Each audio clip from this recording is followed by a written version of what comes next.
I want you to see just these things. Noah built the ark, and the ark saved Noah. The ark saved only those who stayed on the ark.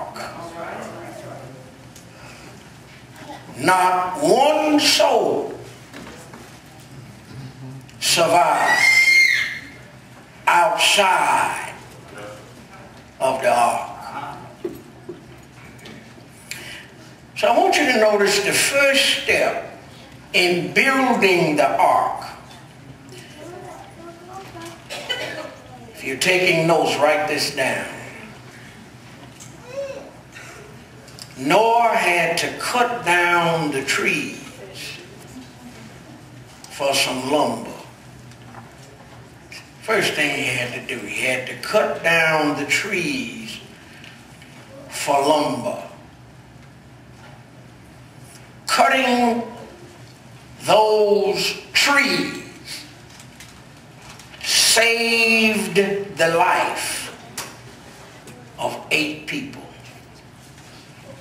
If you turn to Isaiah 53:8 right quickly, see Jesus.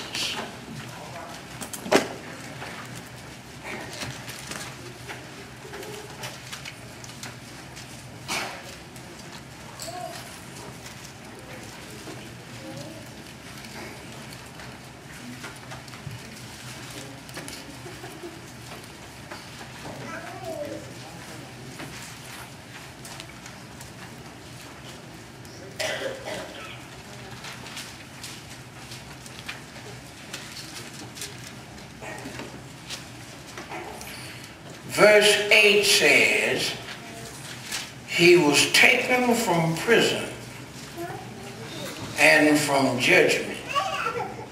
And who will declare his generation? For he was cut off from the land of the living. So the trees that were cut down was symbolic of Jesus Christ being cut off from the land of the living. If he had not been cut off, we could not be saved.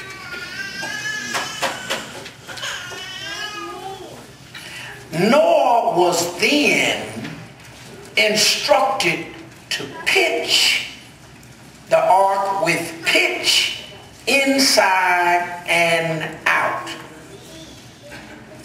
This is the only place in the Bible where the Hebrew word kafar, K-A-P-H-A-R, for those of you that utilize your Strong, number 3722, is translated pitch. Noah was instructed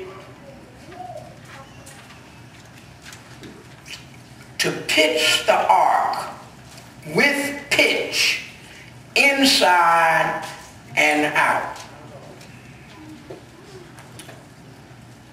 with bitumen, B-I-T-U-M-E-N. It literally means to expiate or condone, to placate or cancel.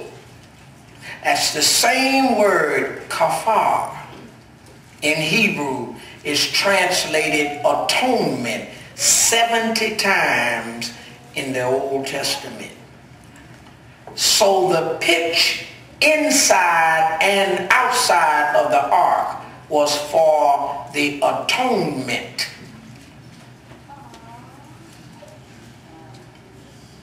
The pitch waterproofed, put that down, the pitch waterproofed Noah's ark. That symbolizes the atonement, which means when we see Jesus that our salvation is sealed in Jesus Christ. If we are in him we are protected inside and outside.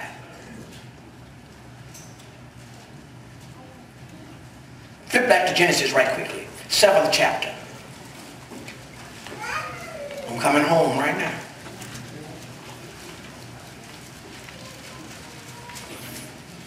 Read verses 1 through 4 with me. Then the Lord said to Noah, are you there?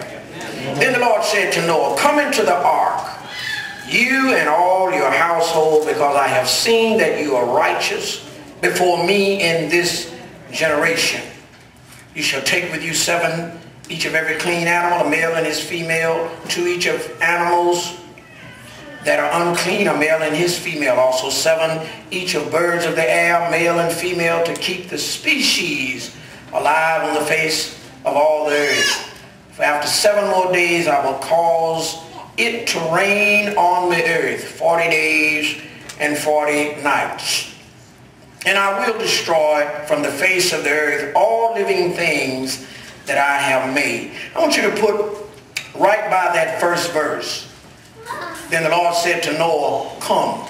I want you to put a little line under the word come. That's the first time the word come is used in Scripture.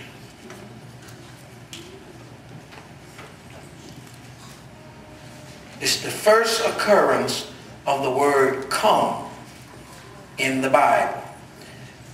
What is important about that word come?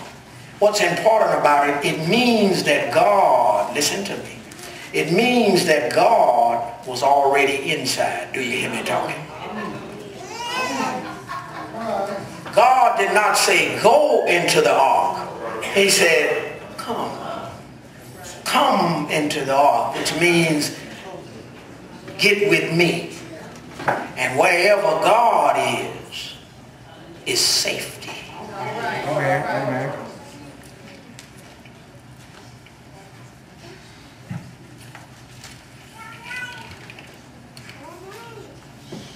So the ark typifies Jesus Christ in many ways. Now, some people think that the ark typifies the church. Just look closely with me. They think that the ark typifies the church.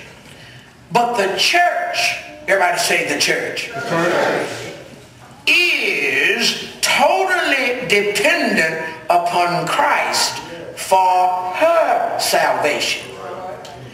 Just because someone get with me here now, just because someone joins the church ain't good enough.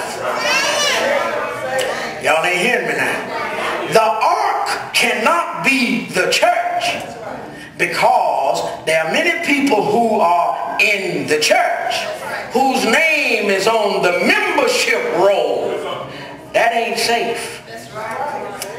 Ain't no safety in saying I belong to the Gilt Baptist Church and D.L Motley Jr. is my pastor. No safety in that. Because D.L Motley Jr., when the reckoning day comes, will be for himself.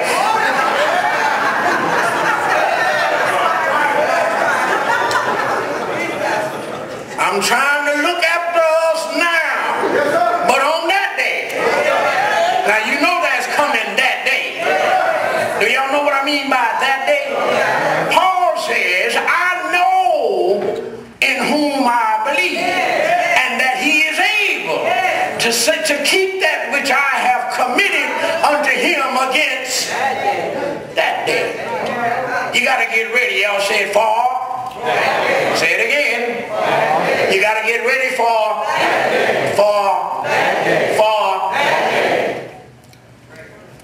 And ain't nothing D.L Motley can do for your own. Say it again. Ain't nothing Gilt Baptist Church can do for your own. Which means that the ark is not the church, but the ark represents Jesus Christ. Noah and his family who